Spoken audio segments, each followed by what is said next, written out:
Et bonjour à tous, mon nom est François Letarte et bienvenue sur ma chaîne JDRD30, une chaîne consacrée aux jeux de rôle sur table. Alors, une vie drôliste et ça va être une réponse à coup critique.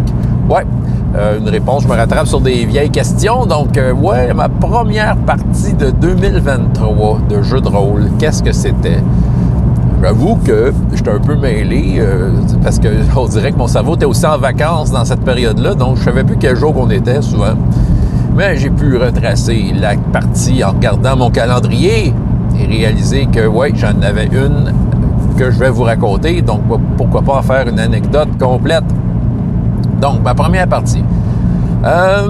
Mon fils a eu de l'argent à Noël, puis il disait, j'aimerais ça m'acheter mon jeu de rôle, tu sais, avec ses sous à lui.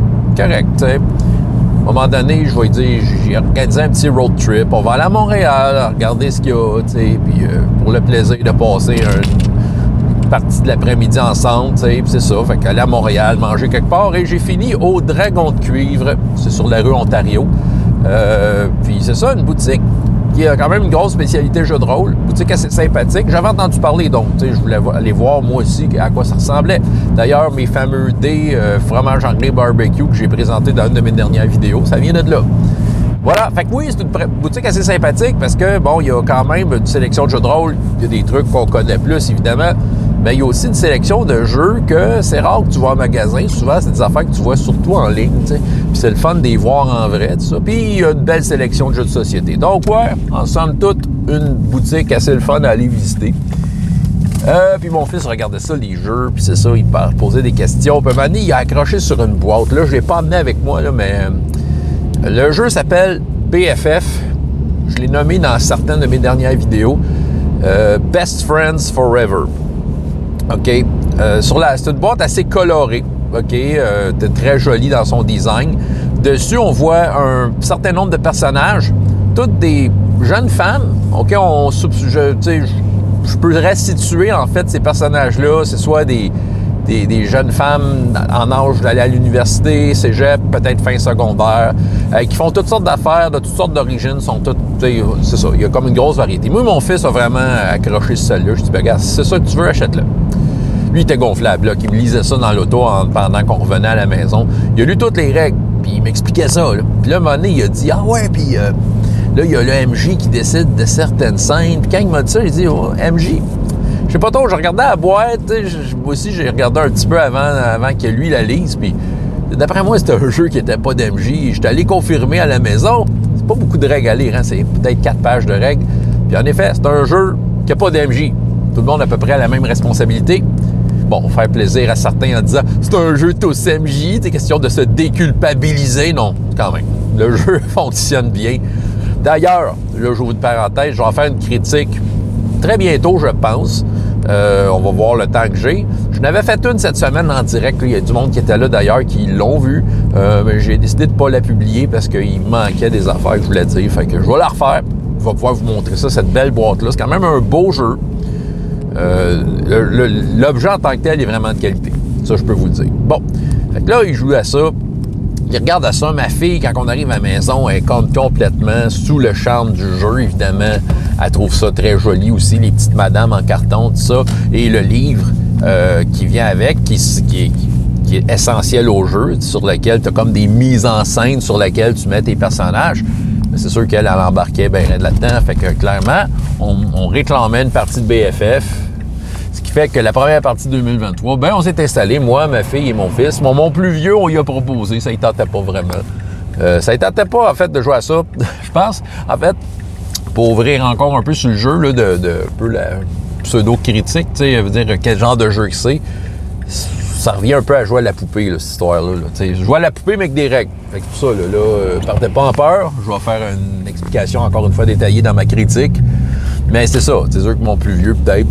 C'est ça. Fait qu'on commence. Je me prends un personnage, écoute, je vais vous le montrer dans ma critique aussi, mais je vais pouvoir vous le montrer. Là. Je me souviens plus de son nom, parce que chacun des personnages a un nom. Puis on crée nos personnages, il y a comme une méthode pour créer ça. Puis on part ça. Dans le fond, on a fait une première scène, c'était comme on était invité à aller coucher chez une amie, OK? Puis là, on a développé plusieurs scènes et plusieurs intrigues, si on veut, dont une étant, il y avait un des personnages avait une petite amie. Fait qu'on l'a invité, mais la petite amie faisait pas l'affaire à tout le monde. Il y avait de quoi d'intéressant dans cette scène-là que j'ai voulu ouvrir, mais évidemment, mettre ça, pas y aller trop fort avec le thème, là, mais il y avait un endroit dans la scène que c'était le Wanda Shrine, puis ça s'appelait de même, puis tu avais comme apparemment plein de photos de la même personne dans un certain arrangement. Moi, ça me disait que c'était quelqu'un qui était décédé, donc quelqu'un d'important. Fait que j'ai ouvert un peu une scène de deuil, mais sans y aller trop profond. Juste tendre la perche. C'est comme élément dans leur univers à ces personnages-là, il y a une amie qui est décédée. Fait que c'est ça, juste pour ouvrir le thème. Mais en fait, ça l'a ouvert sur d'autres affaires, cette histoire-là. Bon, les enfants, ils ont imaginé la mort de Wanda, là, qu'elle faisait des wheelies avec son motocross sur un pont, puis elle est tombée dans la rivière. All right, c'est ça. C'est bien correct. Fait que c'est ça, on a fait une première scène dans la chambre dans la chambre à coucher de cet ami-là. L'enjeu global de cet endroit-là, c'est qu'on arrêtait de faire des scènes quand on faisait trop de bruit, puis là, dépendant les scènes, il y avait comme on évaluait le bruit qu'on avait fait dans une scène, puis là, on bougeait le meter, puis à un moment donné, on a fait trop de bruit. Et là, on s'est retrouvé ailleurs. Fait qu'on on a décidé d'en faire un autre dans un camp de vacances. Fait que là, il y a eu plusieurs affaires qui ont été jouées là. L'histoire de Wanda, l'histoire de la petite amie, c'était assez récurrent. Je pense que ça a été des éléments qui ont été embarqués dans la première scène qui seraient apportés à l'autre. Fait que ça a pu créer des interactions et tout ça. Et finalement, on a fait une dernière qui était un road trip. Ça, cette map-là, c'est comme il y a plein de chemins, c'est comme une carte routière. Puis là, tu décides quel chemin que tu prends, puis bon, après ça, tu crées des scènes. Bon, oui, en gros, c'est un jeu que c'est une gang de filles qui font des activités ensemble. C'est vraiment ça.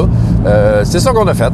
Puis, écoute, ça a été, somme toute, un agréable moment. Je dis souvent, somme toute. Hein. Mais c'est ça a été un agréable moment, avec mes enfants. OK, on s'est entendu, j'ai pas vécu une euphorie. J'ai pas été au bout de ma chaise. C'est sûr que c'est pas des personnages qui vivent avec le danger, là. C'est un jeu qui met en scène la communication entre amis, tu sais. Donc, c'est ça qu'on a joué. Puis, je suis quand même content d'avoir commencé l'année avec mes enfants. Je pense que je pense que c'est une grosse victoire rôliste d'avoir commencé l'année de cette façon-là. Avec un jeu qui est très, très relax, vraiment. On s'énerve pas dans ce jeu-là, on fait juste passer un bon moment à faire vivre. À faire vivre, je dirais à accompagner des personnages dans leur vécu. C'est vraiment ça. Je vais vous faire une critique de ce jeu-là, je vais vous le montrer. BFF, Best Friends Forever. C'est Heart of the Deernicorn, si vous cherchez l'éditeur. Je pense que c'est ça le nom de l'éditeur. Fait que je vous laisse là-dessus. François Letarte de JDR Détrante. Et jusqu'à la prochaine fois. Ayez autant de plaisir dans la vie que dans les jeux. Au revoir.